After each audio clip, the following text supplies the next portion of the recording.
Olá pessoal, sejam muito bem-vindos, professor Lúcio aqui com vocês.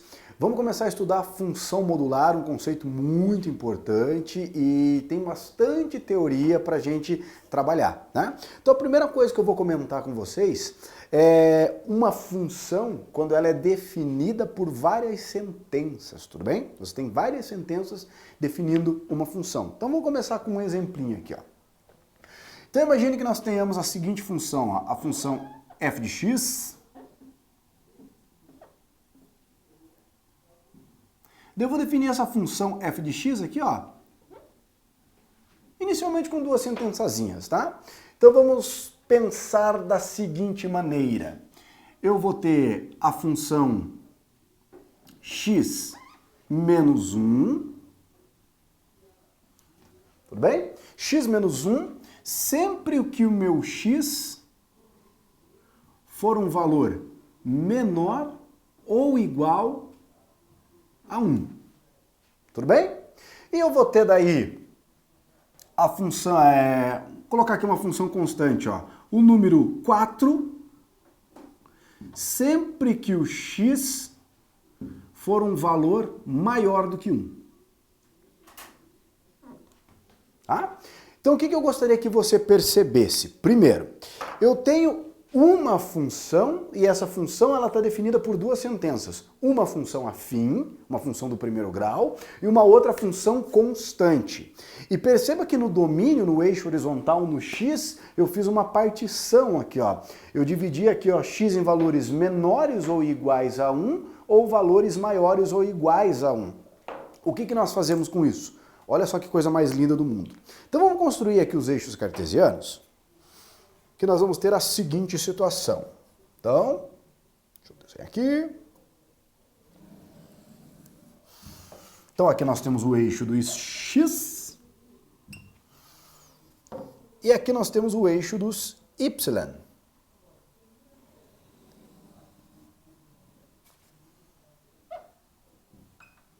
Tudo bem? Daí, ó, onde que está a nossa partição no domínio? Está no número 1. Tudo bem? Você está vendo ali, ó? Nós temos aqui o número 1. Então vamos colocar o número 1 aqui assim, ó. Então eu tenho valores à esquerda do 1, né? Menores do que 1 ou maiores do que iguais a 1 e valores maiores do que 1. Daí aqui eu vou fazer uma linha imaginária aqui, ó, passando pelo 1, uma reta paralela ao eixo dos y. Só para você perceber que é como se eu estivesse dividindo esse plano em duas partes, né? Valores à esquerda do 1, valores à direita do número 1. Daí o que nós temos? Para valores menores do que 1, vai valer a função x menos 1. Então nós teríamos que construir o gráfico dessa reta aqui, ó. Então você teria que lembrar. Isso aqui é uma função afim, o gráfico é uma reta, depende do valor do coeficiente angular. Aqui você vê que o coeficiente angular ele é positivo, então a reta é crescente, ela intersecta o eixo y no menos 1. Então, ó, vamos colocar aqui mais ou menos, ó, o valor do menos 1. Então eu teria aqui, assim, aqui, ó, x igual a menos 1. Então essa reta vai intersectar o eixo y no menos 1. E onde que ela vai... Onde que nós vamos ter o outro ponto? Vamos ver aqui, ó, para x igual a 1. Perceba que nesse caso isso não é necessariamente assim, tá, moçada? Mas perceba que a raiz dessa função, ó, é exatamente o número 1. Ou seja, se eu pegar essa função x menos 1 e igualar ela a zero, ó, x menos 1 igual a zero. O que nós temos? Que o x é igual a 1. Tudo bem? Ou, em outras palavras, se eu for no extremo aqui que eu tenho para essa função, ó, x menor ou igual a 1. Então, para essa primeira parte do gráfico, no máximo x vale 1. Quando x for 1, o y vai valer quanto? 0. Então, nós temos esse ponto, ó. Então, o que nós temos? Olha só. Para qualquer valor, ó, aqui eu tenho o número 1, tá vendo, ó? Intervalo fechado. Para qualquer valor que seja menor do que 1 ou no máximo igual a 1, vale a função x menos 1. O que você quer dizer com isso, professor? Vamos supor que o examinador peça para você calcular o f de 0. F de 0. 0 não é um valor menor do que 1? Então quem que vai ser o f de 0? O f de 0 vai valer quanto? 0 menos 1. A função que eu utilizo para calcular a imagem do 0 é a função x menos 1. Por que é a função x menos 1? Porque eu estou pegando no domínio x igual a 0, que é um valor menor do que 1. Tudo bem? E se o x for maior do que 1?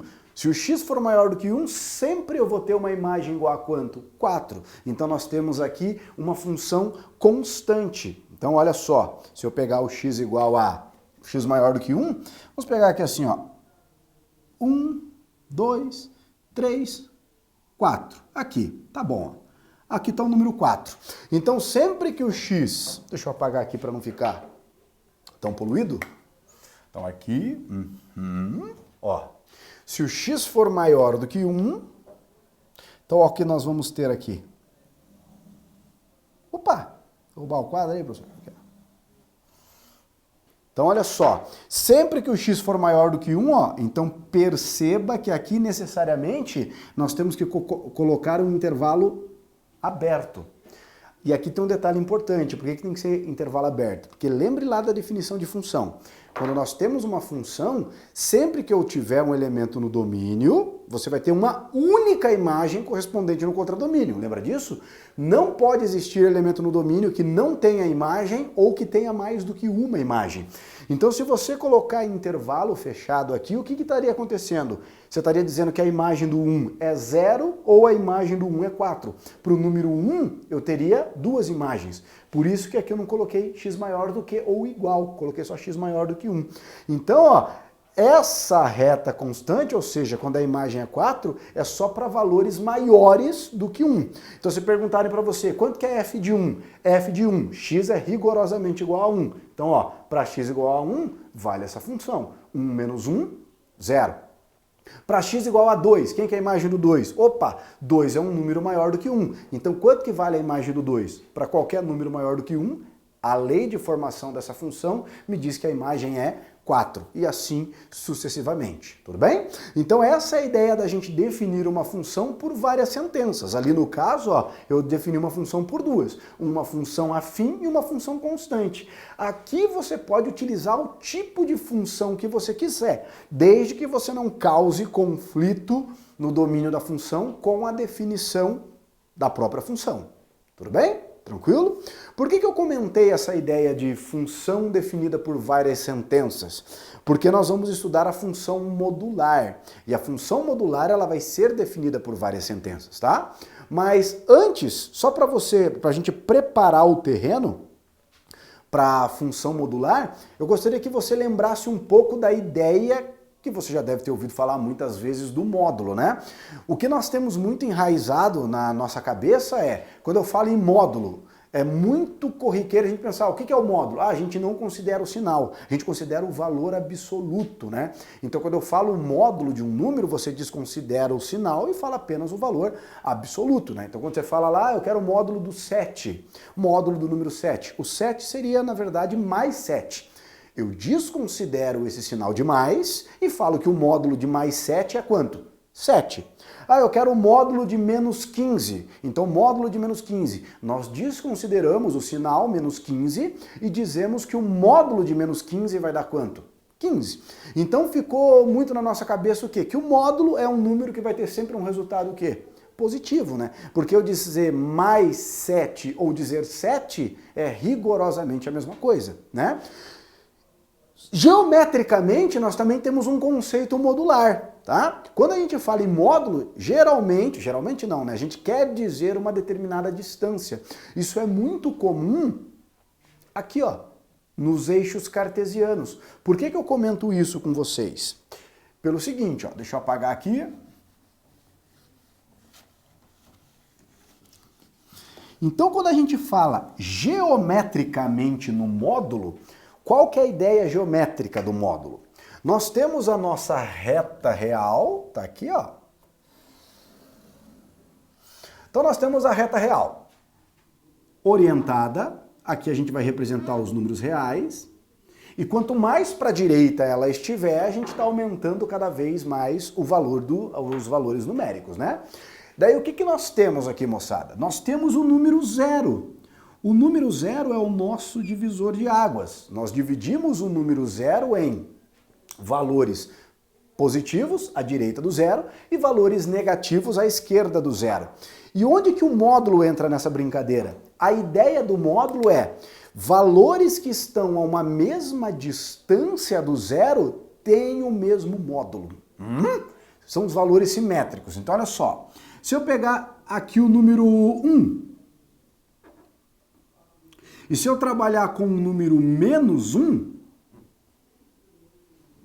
o que nós temos? A distância do menos 1 até o 0 e a distância do 0 até 1 é a mesma.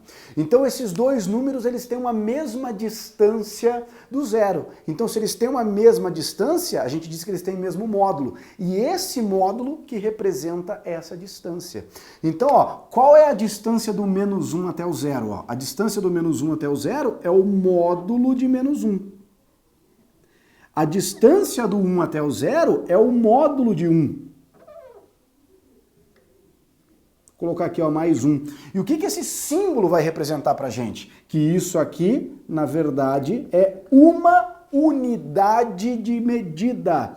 Uma unidade de comprimento. Então essa que é a ideia geométrica do módulo, né? Valores que estão a uma mesma distância do 0 têm o mesmo módulo. Então a gente pode chamar esses valores de opostos ou simétricos. Então, ó, quando você fala assim, quem é o oposto de mais 15? Oposto de mais 15 é o número que está a mesma distância em relação ao 0, né? Então seria quem? O menos 15. Então se você pegar o menos 15 e o 15, eles estão a 15 unidades de comprimento do 0. Então eles vão ter o mesmo valor modular. Então eles são chamados números simétricos ou opostos, tudo bem? E uma outra coisa que nós temos, né, obviamente, né, sempre que nós somarmos valores simétricos ou opostos, o resultado vai dar quanto? 0. Tudo bem? Então essa é uma característica, essa é a ideia geométrica do módulo. Então sempre que tivermos trabalhando com a ideia de distância, a gente está trabalhando com essa ideia modular. Por que eu comento isso? Porque é muito comum, por exemplo, ó, ele te dá um ponto e ele fala que esse ponto está sobre o número menos 1. E você vai ter um outro ponto aqui, ó, você vai ter um outro ponto e esse outro ponto vai estar sobre o número 2. Daí ele te pergunta assim, ó, qual é a distância do ponto A até o ponto B? Um erro muito comum é o pessoal pensar da seguinte maneira, ó. Deixa eu apagar você. É o pessoal pensar assim, aqui é menos 1 e aqui é 2. Se eu fizer menos 1 mais 2, essa é a distância. Menos 1 mais 2 vai dar 1. Só que, ó, aqui você não está somando a distância, não está fazendo a distância, você está somando os valores dos números. E quando ele fala em distância, ó, a distância do ponto A até o ponto B é essa ideia do módulo. Então eu teria que pegar, ó, 3 unidades de medida. Então se eu fizer aqui, ó, a distância do menos 1 até o 0, a distância do menos 1 até o 0 é o módulo de menos 1. A distância do 0 até o 2 é o módulo de 2. Então o módulo representa a distância do número até o 0. Quanto que é o módulo de menos 1? Essa distância do menos 1 para o 0? Uma unidade de medida, mais 2 unidades de medida. Então, ó, do ponto A até o ponto B, eu vou ter o quê? 3 unidades de comprimento, tá? Então, ó, o que você tem na cabeça até o presente momento em relação a módulo, conserve, tá? Conserve essa ideia, só que nós vamos ver que a definição de módulo, quando a gente introduzir a ideia da função modular, ela vai ser um pouco mais sutil, ela vai ser um pouco mais refinada, tudo bem? Então, ó, grave isso, na próxima aula nós continuamos a partir daqui. Tudo bem, pessoal? Então, um grande abraço a todos e até a próxima. Tchau, tchau.